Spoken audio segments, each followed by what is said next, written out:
Bonjour, nous allons voir comment configurer dans le Studio X8 le gestionnaire de notifications. Donc préalablement, votre studio doit être équipé de deux extensions IsoTools que sont l'OCS Data et la Newsletter, puisqu'on utilise ces deux extensions. Alors, tout d'abord, nous allons dans le système de contribution ici insérer un nouvel élément qui est le gestionnaire de push d'informations.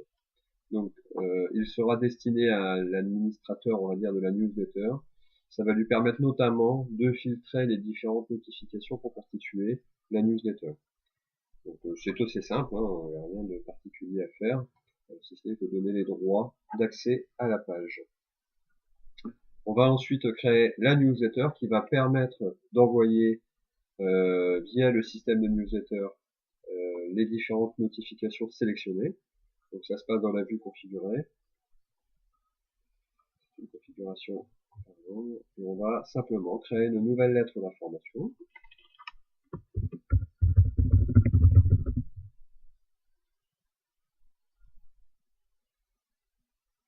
La mise en page, on va demander une page vierge, puisque là on va créer vraiment une page entièrement.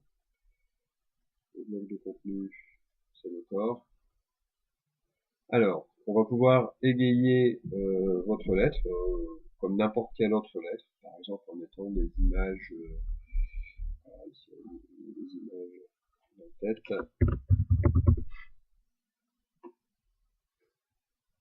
Vous pouvez même relier ces images.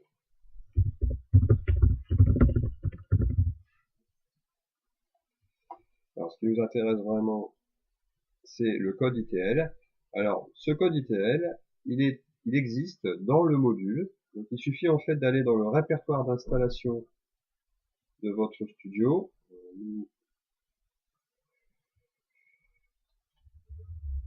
Application, Components, LDS, OCS Push. Et vous avez un dossier qui s'appelle Template for Newsletter. Et dedans, vous avez un template d'exemple. Vous pouvez bien évidemment le modifier, le compléter pour apporter des CSS, ou des puces, etc., etc. Enfin, on va ajouter une dernière petite image pour un pied de page.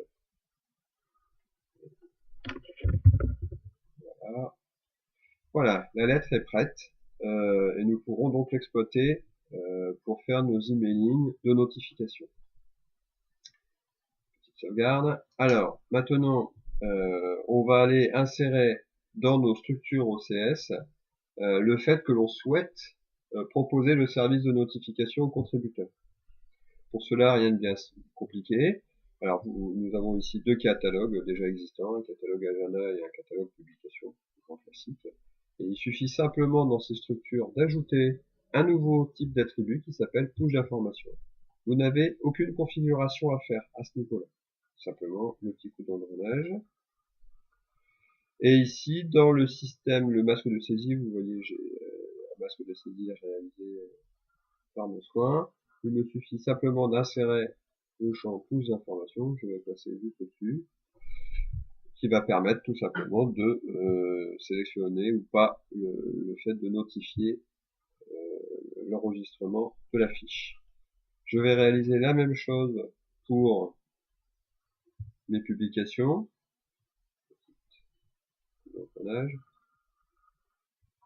Et j'ajoute le push information dans le formulaire de saisie.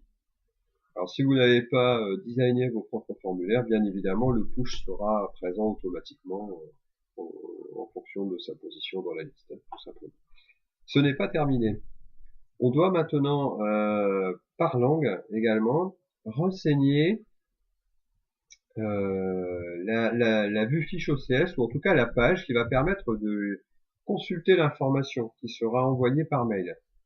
Alors pour cela, il suffit simplement d'insérer une configuration des notifications.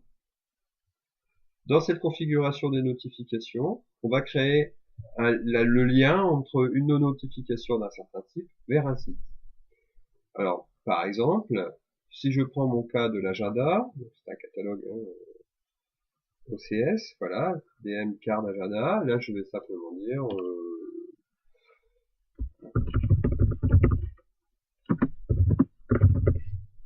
et je vais tout simplement aller indiquer que c'est dans cette page que je veux voir apparaître mon contenu. Et également, je vais donner le nom du paramètre à cette page qui va nous permettre de passer ce qu'on appelle l'OID ou l'identifiant de la fiche. Alors, je vais faire pareil pour la publication. Je vais passer DM card publication.